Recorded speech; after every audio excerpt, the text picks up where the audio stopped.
Bom dia, graça e paz, mais um dia na presença do Senhor. Hoje eu vou retomar e eu já programei que uma vez por semana, se Deus quiser, eu vou falar sobre esse livro. Que ele lembra? Carta de um Diabo ao Seu Aprendiz, de C.S. Lewis. O livro é bom, o assunto é muito bom, né, nos leva a refletir muitas coisas, mas não é algo fácil de se falar, então não é rápido como Deus vai ministrando no meu coração, não é um tema tão fácil de ser escrito, de ser passado. Então eu tenho que tomar muito cuidado para não cometer nenhuma heresia. O Maldonado, ele é o mestre, né?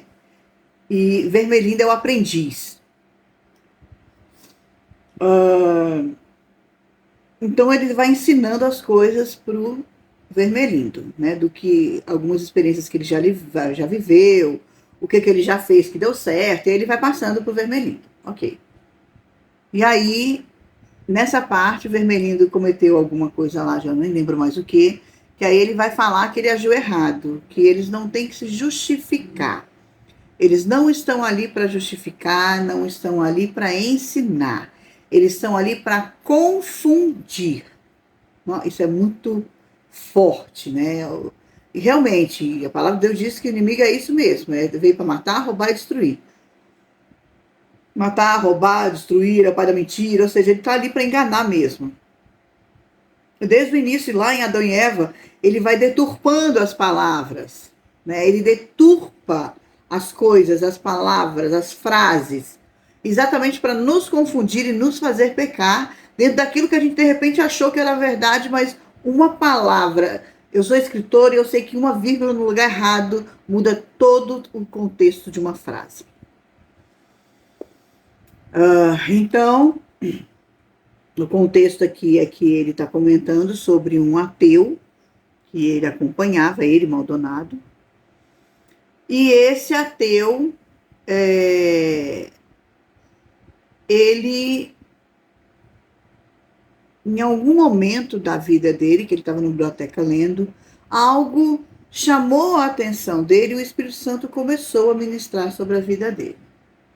E o Maldonado começou a ver todo o trabalho de 20 anos, ou seja, há 20 anos o inimigo trabalhava na vida dessa pessoa. Há 20 anos, o trabalho de 20 anos desmoronar, eles bem na frente dele. E ele fala exatamente isso, que se ele fosse justificar, ele perderia. Ele perderia. Então ele disse que ele precisou pensar muito rápido e ver aonde que ele atacaria o inimigo. Ele atacou, ele fala que ele atacou no ponto mais forte que ele tinha preso do inimigo, que era o estômago do inimigo. Né? Então ele lembra, ele joga que aquele assunto é muito importante, que ele precisava comer para que a mente tivesse melhor, e nessa questão da mente estar melhor, ele poderia pensar melhor sobre o assunto. E de fato, né, ele acabou ganhando essa guerra. Por que ele acabou ganhando essa guerra? Existe uma parábola que está em Mateus 13, no Evangelho de Mateus, capítulo 13, versículos 3 a 9, e eu vou ler assim a palavra do Senhor. Então lhes falou muitas parábolas, dizendo: o semeador saiu a semear. Enquanto lançava a semente, parte dela caiu à beira do caminho, e as aves vieram e a comeram. Parte dela caiu em terreno pedregoso, onde não havia muita terra, e logo brotou, porque a terra não era profunda. Mas quando saiu o sol, as plantas se queimaram e secaram, porque não tinham raiz. Outra parte caiu entre os espinhos, que cresceram e sufocaram as plantas. Outras ainda caiu em boa terra. Deu boa colheita a 100, 60 e 30 por um. Aquele que tem ouvidos para ouvir, ouça. Exatamente o que aconteceu com aquele rapaz. Ele teve uma ministração da palavra, a semente caiu, mas a terra não era fértil. Se a terra não é fértil, a semente não não não dá frutos, não não dá frutos, né? A semente não. Gente, eu perdi a palavra. A semente não prospera. Vamos colocar assim, a semente não prospera, não cresce, não faz nada, ela morre em algum momento ela vai morrer. Seja a sementinha ou seja uma plantinha, ela morreu porque ela não cresceu em terra fértil. E logo após que ele saiu na da, da biblioteca, né, de onde ele estava lendo, o inimigo jogou em cima dele a realidade da vida. Infelizmente, para muitos ateus, e é isso que eu percebo, o que faz eles não crerem em Deus e não ter a fé em Deus é exatamente a questão da perda da fé, porque a visão deles está no real, na vida real. Os olhos dele não estão no alvo, os olhos deles estão na vida real. E olha o que aconteceu. O trecho do livro que eu vou ler para vocês. Quando alcançou a rua, a batalha havia sido vencida. Eu lhe mostrei um jornaleiro gritando as manchetes do dia e que o ônibus de número 73 vinha passando. E antes de ele ter subido os primeiros degraus da escada para pegá-lo, eu lhe impingi uma convicção inabalável de que, por mais estranhas que sejam as ideias que possam vir à mente de alguém rodeado de livros, uma dose saudável de vida real, com o que ele se referia ao ônibus e ao jornaleiro, foi o suficiente para lhe mostrar que todo esse tipo de coisa simplesmente não podia ser verdade.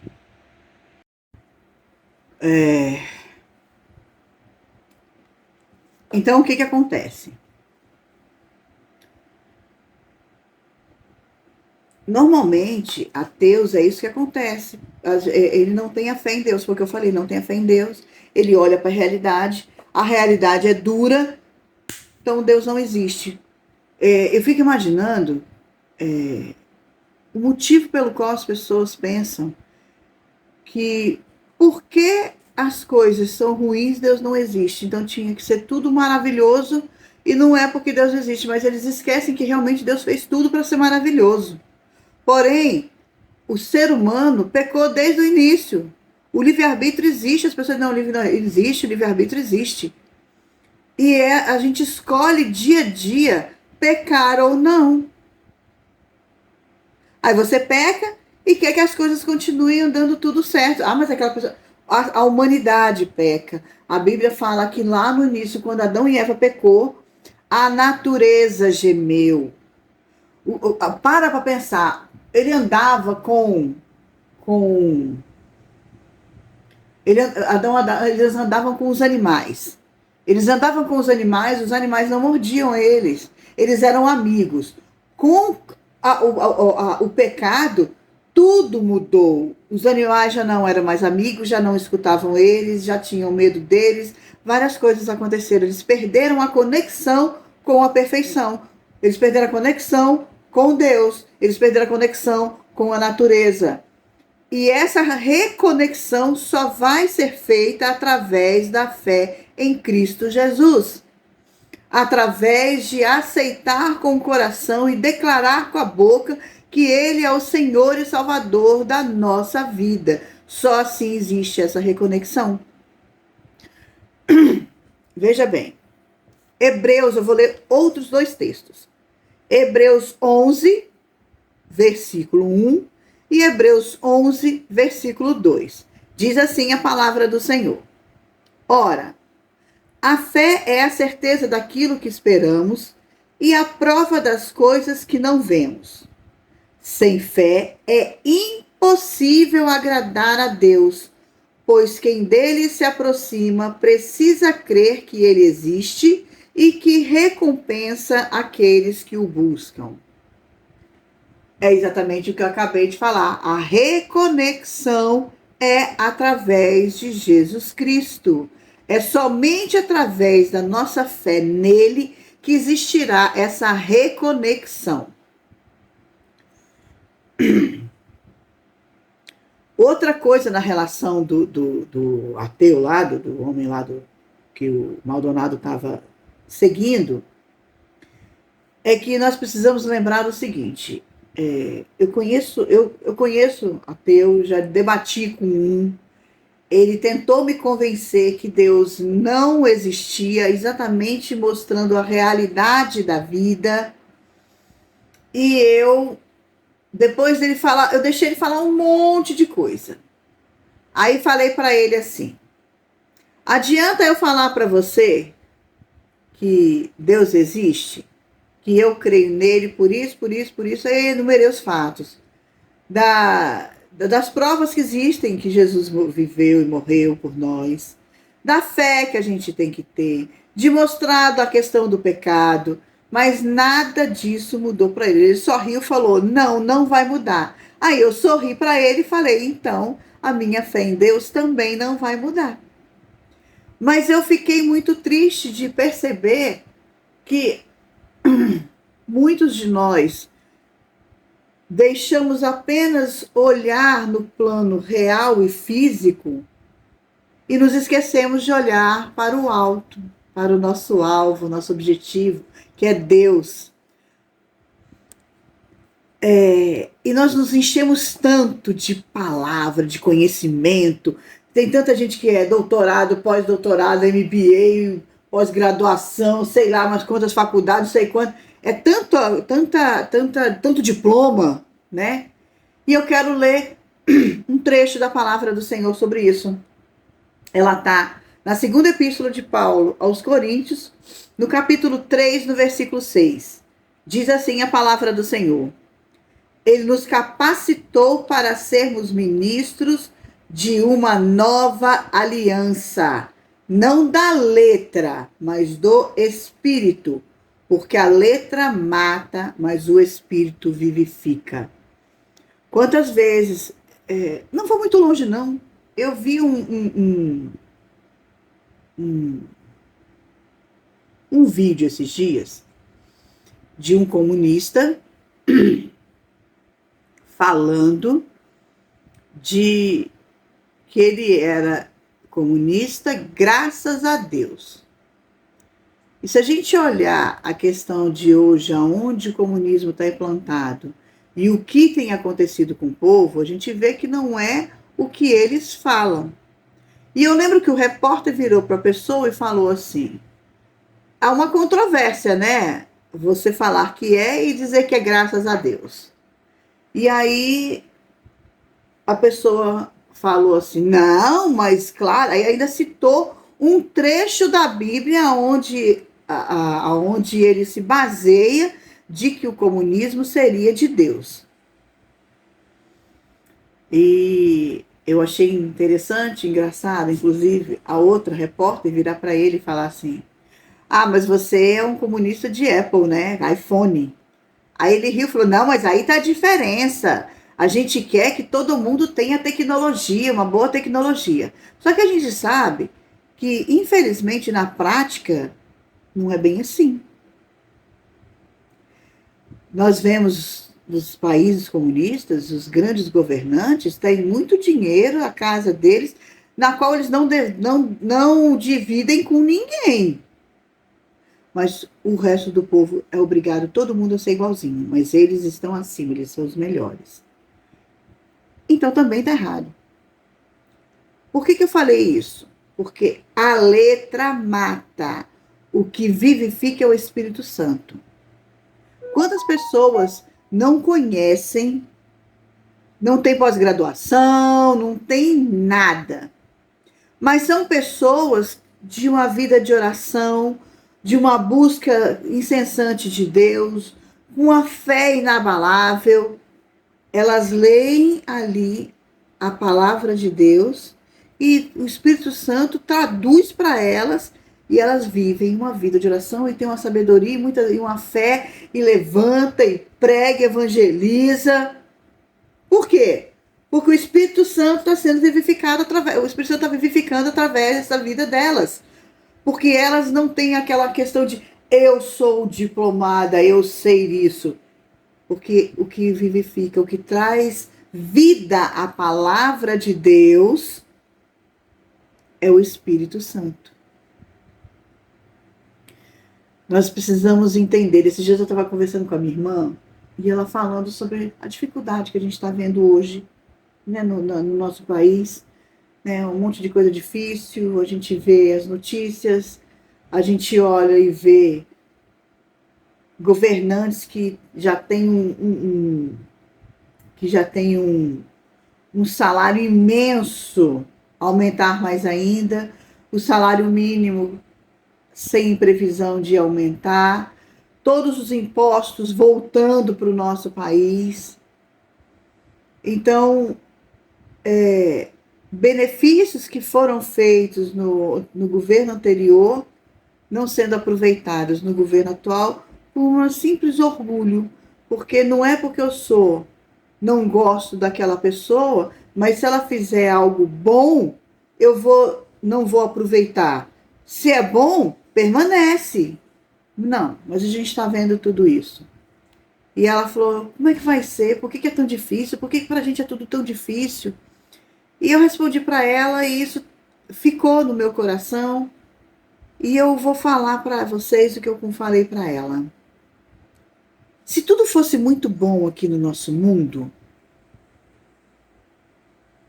qual seria a motivação que nós teríamos para buscar a Deus e lembrar que nós somos peregrinos nesse mundo? Se tudo tivesse maravilhoso, para que eu ia querer ir para o paraíso? Aqui está tudo tão bom. Eu não teria por que buscar a Deus, nem começar a lembrar de louvar a Deus em tudo, porque de repente eu me acostumaria com tudo maravilhoso.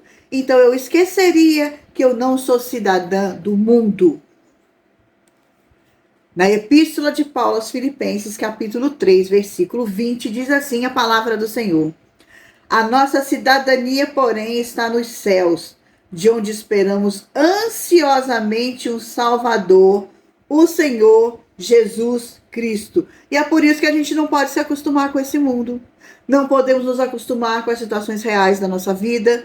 Não podemos nos acostumar com o que é ruim. Não podemos nos acostumar com o que é bom. Porque nós precisamos lembrar incessantemente, não somos cidadãos desse mundo, nós somos cidadãos do céu. E assim eu termino a palavra do Senhor nesse dia, né, nesse vídeo, pedindo ao Espírito Santo que Ele nos guie, nos transforme e nos guarde, para que possamos resistir aos dias maus e permanecemos com a nossa fé inabalável em Cristo Jesus. Vamos orar?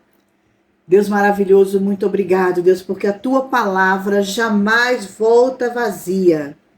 Obrigado, Pai, porque o teu Espírito Santo vivifica a tua palavra nas nossas vidas. Obrigado, porque o Espírito Santo, o Senhor vai ministrando sobre a nossa vida dia após dia, segundo após segundo. O Senhor vai ministrando sobre nós e nos mostrando o direcionamento correto.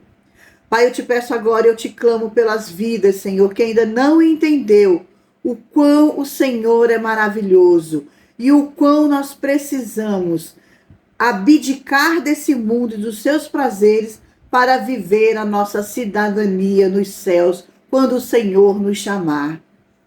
Deus, alcança as vidas, Pai. A tua palavra diz que o Senhor não tem prazer na morte do ímpio e que o seu desejo é que todos sejam salvos e cheguem ao pleno conhecimento da verdade. Que isso se faça verdade em nossas vidas e de todos aqueles a quem esse vídeo alcançar. Alcança, Deus, nos guarda e nos protege em nome de Jesus. Que nosso dia seja maravilhoso e que o Espírito Santo ministre sobre ele.